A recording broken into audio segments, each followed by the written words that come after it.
From Hawaii News Now, this is a breaking news special report.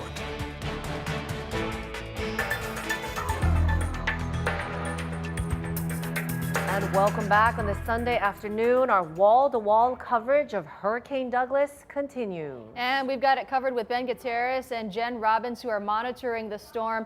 Ben, you were talking about the quadrant concept. What does that mean, and what does that mean specifically for each island? Well, it looks like a lot of questions have come up as far as why this storm doesn't seem to be that strong, at least on the southern half, even though the center is relatively close to the island chain. And that's because we have different sets of energy for each quadrant of the hurricane. If you look at the hurricane as a whole, it's spinning counterclockwise in how massive the system is. As it spins, that it's hard to say, right quadrant there we go. Is actually the strongest part of the system where most of the moisture has been collected in the storm. Also, the backside of the storm, not as strong.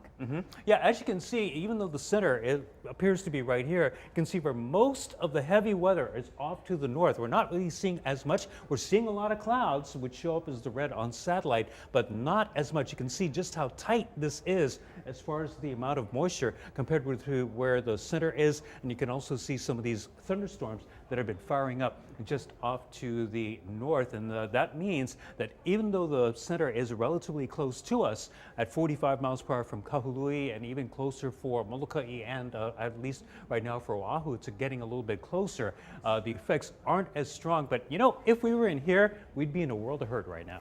Yeah, so if you just advance the graphics here, you can see as we take a closer look at the system, look how close it is to us. We're talking about the center of the system, just about anywhere from 40 to, and eventually by the time it gets to the western end of the state, as close as 25 miles away.